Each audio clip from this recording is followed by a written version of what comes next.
Kung bago ka pa lang sa ating channel, huwag kalimutang mag-subscribe. Pindutin ang notification bell.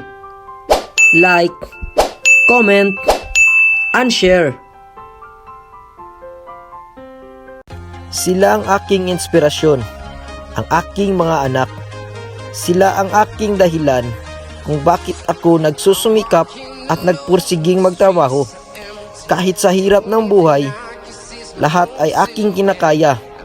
Sila ang naging motibasyon ko sa araw-araw na aking pagtatrabaho dito sa Japan. Napakahirap man, pero kakayanin ko para sa kanila. Para sa dalawa kong anak na si Sophia at saka si Ren Snow.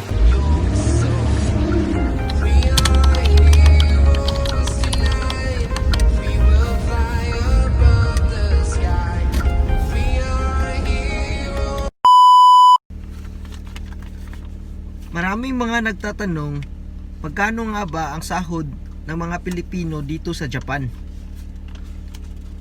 Sa katunayan, iba-iba ang sahod ng mga Pilipino dito sa Japan, depende sa kanilang mga trabaho. Gawin na lang nating example ang aking sarili, kung magkano nga ba ang sinasahod ko sa isang buwan dito sa Japan. Marami kasing uri ng workers dito sa Japan. Mayroong mga part-time job worker, mayroong mga regular employee na worker, at marami pang iba. Ako, isa ako ngayong regular employee sa aking pinagtatrabahuan. 3 years na akong nagtatrabaho. Ang aking sahod ay depende. Nagkakaiba siya sa iba't ibang panahon. Depende kasi yan kapag malakas ang overtime. Kung wala namang overtime, ito na ang pinaka-example talaga sa aking 1 month na sahod. Walang overtime. Walang trabaho sa Sabado. Ito ay insakto talagang 20 days na pinagtatrabahuan ko. 20 days. Tapos 8 hours a day. Ito yung sinasahod ko. At atin ang titingnan kung magkano nga ba ang sinasahod ko sa 20 days at saka 8 hours a day. Yan ang insaktong 1 month na sahod ko talaga. Walang overtime.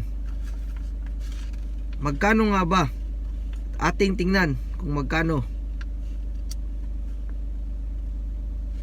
Charang! Ito na po.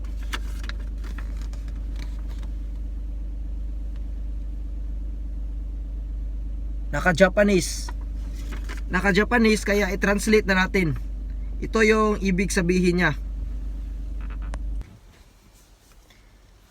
Ang aking trabaho pala ay nagagrind ako ng mga bakal.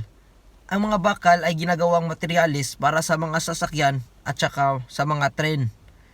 Mabigat talaga ang aking trabaho. 8 hours to 10 hours talaga kung nakatayo lamang. Ganun kahirap ang trabaho dito sa Japan. Kaya may malaki namang sweldo akong tinatanggap kahit walang overtime. At ito ang tinatanggap ko sa isang buwan talaga. Walang overtime. Walang overtime. At saka 20 days in 1 month talaga ang pinagtatrabahuan ko. At ito ang natatanggap ko na sahod. Sa 1 month, 216,000 yen. Kung sa Philippine peso, ang sinasahod ko sa 1 month ko na pagtatrabaho, ang 216,000 yen. Kung i-convert natin sa Philippine peso, nagkakahalaga ng 100,500 pesos. Yun ang kinikita ko sa isang buwan. 20 days in a 1 month and 0 overtime. Yan ang kinikita ko. 100,500 pesos. Yan na ang sahod ko. Pero hindi pa yan iuwi ko ng buo. Marami pa yang ibabawas. Una nang ibabawas dyan ang leave allowance. At saka kasama na din yung tax o kaltas doon sa sahod mo. Ang leave allowance naman ay kinakaltasan ako ng 44,545 yen. Kasama na din yan pala ang kinakaltas ang health insurance. Sunod na ikakaltas na naman itong 11,000 yen. Ang 11,000 yen naman, ito yung resident tax dito sa Japan. Lahat ng tao na may trabaho, binabawasan yan yearly ng tinatawag na resident tax bilang pagtira dito sa Japan. Kaya nagdidepende yan sa trabaho mo, sa income mo in 1 year. Kung malaki ang income mo 1 year, ikakaltas yan. Kakaltasan ng resident tax. Sa akin, last year, malaki yung na-income ko, kaya napakalaki talaga din ng tax. Binabawasan ako ngayon, every month ng 11,000 yen para sa resident tax na babayaran ko nung nakaraang taon pa. Ganun dito sa Japan. Lahat ng tao nagbabayad. Kaya kailangan mo talagang magtrabaho. Sumatotal, ang nababawas lahat sa sahod ko ay nakakahalaga na siya ng 52,802 yen. Yan na ang binabawas sa sahod ko. Kasama na dyan yung health insurance, leave insurance, at saka pension, at kasama na dyan yung resident tax. Lahat-lahat nagkakahalaga ng 52,802 yen. Ito na yung binabawas sa sahod ko. Ang 216,000 ko na sahod sa isang buwan, binabawasan na siya ngayon ng 52,802 yen. Napakalaking halaga ng binabawas sa sahod ko. Ang 52,802 yen ay nagkakahalaga ng 24,500 pesos. Kaya ang maiuwi ko na sahod na lang ay nagkakahalaga ng 163,198 yen na lamang.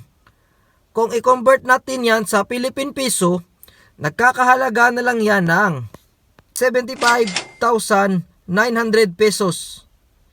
Yun na lang ang sinasahod ko.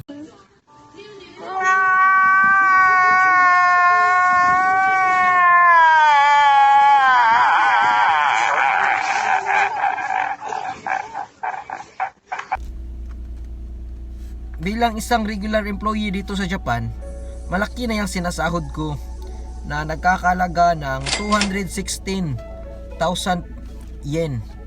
Napakalaki na yan kumpara sa ibang mga Pilipino na nagtatrabaho dito na sila ay mga part-time job worker lamang or hindi sila mga regular na trabahante dito sa Japan.